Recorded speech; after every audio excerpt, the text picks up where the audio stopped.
Assalamualaikum warahmatullahi wabarakatuh. Izin memperkenalkan diri, nama Hana Hafidzotul Ulia dari kelas 12 IPA 4 nomor absen 16. Sebelum ke contoh pelanggaran hukum, kita harus tahu nih, pelanggaran hukum itu apa sih? Pelanggaran hukum merupakan tindakan seseorang atau sekelompok yang melanggar aturan dan tidak sesuai dengan hukum-hukum yang berlaku. Pelanggaran hukum itu bisa terjadi karena dua hal, yaitu masyarakat sudah menganggap menjadi kebiasaan bahkan kebutuhan. Tujuan hukum dibuat adalah untuk mengatur masyarakat, bukan untuk dilanggar oleh masyarakat. Berikut ini adalah salah satu contoh pelanggaran lalu lintas, yaitu menerobos lampu merah.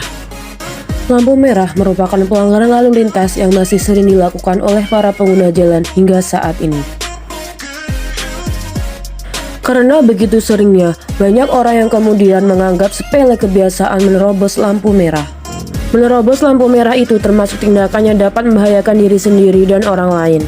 Setiap pengendara yang melanggar rambu lalu lintas dipidana dengan pidana kurangnya paling lama 2 bulan atau denda paling banyak sebesar 500.000, pasal 287 ayat 1. Lampu merah hadir bukan sekedar menjadi tolak ukur dari disiplinnya para pengendara, bukan hanya sebagai alat bantu Pak Polisi dan Bu Polwan untuk mengatur lalu lintas.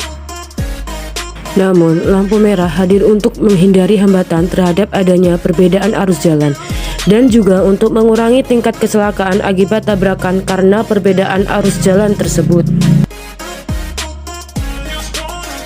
Sekarang sudah saatnya kita bersama-sama sebagai pengguna jalan sekaligus pengendara agar menunjukkan sikap-sikap yang positif. Jangan ada lagi sikap keras kepala dan egois dengan tetap menerobos lampu merah seenaknya sendiri. Ada beberapa faktor penyebab pelanggaran lalu lintas. Yang utama adalah kurangnya kesadaran pengguna jalan. Masih banyak pengguna jalan yang tidak menerapkan etika dan toleransi antar pengguna jalan. Ada juga yang beralasan cepat-cepat karena terlambat kerja atau ke sekolah. Dan ada juga nih pengguna jalan yang melanggar aturan lalu lintas hanya karena mereka jadi ikut-ikutan menerobos. Upaya yang dapat dilakukan antara lain, pemerintah meningkatkan peraturan, melakukan sosialisasi dengan masyarakat, dan meningkatkan kesadaran diri sendiri.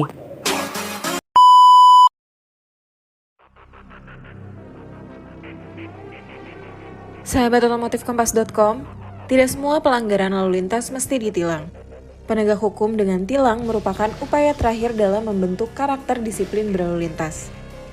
Budianto, pemerhati masalah transportasi dan hukum, mengatakan ada hal yang lebih penting dari penegakan itu sendiri, yaitu proses edukasi dan pencegahan. Mantan Kasubdit Bin Gakum Polda Metro Jaya tersebut mengatakan, tiap petugas di lapangan punya kewenangan diskresi sesuai Undang-Undang Nomor 2 Tahun 2002 tentang Kepolisian Pasal 18 Ayat 1. Di mana, kata Budianto, setiap anggota kepolisian memiliki kewenangan untuk melakukan penilangan sendiri terhadap tindakan yang dilakukan untuk kepentingan yang lebih besar. Dalam SOP terhadap penindakan pelanggaran lalu lintas, bisa dengan cara represif justice atau tilang atau non-justice dengan teguran. Menurut Budianto, semangat diskresi dalam mengimplementasikan penegak hukum terhadap pelanggaran lalu lintas, semangatnya sama dalam SOP penindakan terhadap pelanggaran lalu lintas. Menurutnya, pelanggaran lalu lintas dapat diklasifikasikan dalam pelanggaran ringan, sedang, sampai dengan pelanggaran berat. Dengan kewenangan diskresi yang melekat pada setiap individu anggota Polri, pada saat dihadapkan pada pelanggaran lalu lintas dapat melakukan penilaian sendiri apakah pelanggaran itu perlu ditilang atau cukup dengan teguran saja. Budianto melanjutkan, klasifikasi berat atau tidaknya pelanggaran tersebut dapat menjadi pertimbangan petugas di lapangan. Atau dengan kata lain, pelanggaran lalu lintas tidak harus semua ditilang. Bisa dengan teguran sesuai dengan klasifikasi pelanggaran dan kewenangan diskresi yang dimiliki.